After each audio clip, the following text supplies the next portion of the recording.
Halo teman-teman, nama gue Clay David Efrema Beneno. Dan pada hari ini gue akan mereview film Disney yang berjudul Soul. Nah, gue akan mereview film ini dari aspek-aspeknya dan juga dari alur ceritanya dan dari pengembangan karakter masing-masing. Pixar dan Disney belum berhenti menyuguhkan film sederhana namun sangat bermakna serta menggugah emosi. Kali ini rasa itu mereka sampaikan lewat film animasi bertajuk Soul. Cerita film ini sangat sederhana, mengikuti kehidupan seorang pria parubaya bernama Joe Gardner yang disuarakan oleh Jamie Foxx yang memiliki tujuan hidup sebagai pianis jazz untuk tampil di muka umum. Sejak kecil, Joe percaya bahwa ia hidup ditakdirkan sebagai pianis jazz.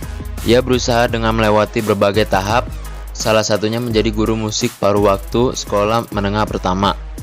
Ia senang ketika berkesempatan tampil mendampingi musik jazz kenamaan.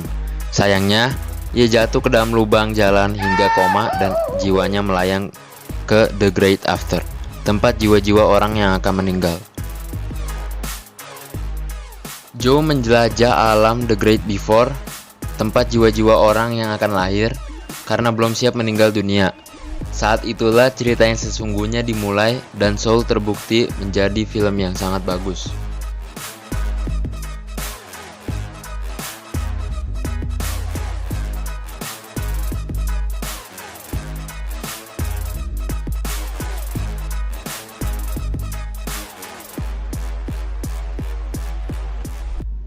Film Soul ini digarap oleh Pete Docter yang sebelum ini menggarap film Inside Out. Jadi, kita bisa mengharapkan eksplorasi dan world building yang sama imajinatifnya di Soul ini. Dibandingkan dengan Inside Out, memang Soul terasa bahkan lebih dalam lagi. Karena alih-alih soal emosi dan kepribadian bekerja, Soul adalah eksplorasi soal eksistensi dan jiwa itu sendiri. Dokter dan co-direktor Camp Powers menerjemahkan filosofi ini mengenai kehidupan, afterlife, dan apa yang membuat kita ke dalam dunia kartun versi mereka sendiri.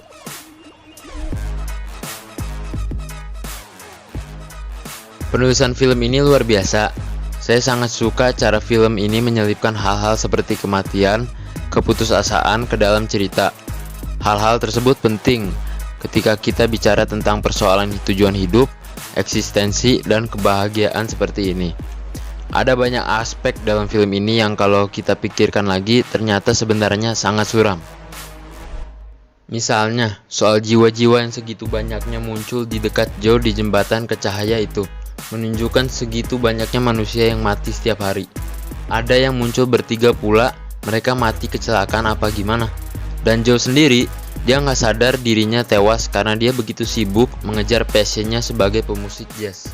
Kalimat hidupnya berakhir tepat pada saat dia mengira hidupnya baru saja dimulai sesungguhnya sangat naas, dan inilah yang jadi gagasan utama penulisan karakter Joe. Semua aspek sudah dipertimbangkan oleh film ini. Semua yang ditampilkan terasa masuk ke dalam suatu tujuan, suatu makna, sehingga membuat film ini semakin berbobot. Satu lagi yang paling saya suka dari cara film ini menangani karakternya adalah dengan bersikap open terhadap ending karakter 22 atau 22. Tokoh ini sangat menarik. Awalnya dia nggak suka untuk pergi ke bumi. Dia menganggap semua kehidupan itu yang sama saja, not worth, enakan di Great Before. Tapi hidup sesungguhnya benar seperti paradoks klise 22. Kita nggak bakal tahu seberapa enaknya hidup tanpa pernah menjalani hidup itu sendiri. Si 22 memang akhirnya terjun untuk dilahirkan ke bumi. Dan yang saya suka adalah kita tidak diperlihatkan terlahir atau menjadi siapa si 22 di bumi. Film tidak memberikan kita adegan Joe bertemu dengan 22 versi manusia. Dan menurut saya ini sungguh langkah yang bijak. Karena menunjukkan hidup tidak bergantung kepada kita terlahir sebagai apa, bisanya apa, sukanya apa. Itu semua tidak berarti lagi bagi 22 karena dia hanya ingin sekali untuk hidup. I have compassion for every soul except you. I don't like you. Copernicus. The world doesn't revolve around you, 22. Bila diperhatikan lebih dalam, film yang membahas tujuan hidup ini terlalu berat untuk dipahami anak kecil. mengingat tujuan utama film ini untuk anak-anak. Namun, setidaknya anak-anak akan menikmati animasi yang sangat berkualitas.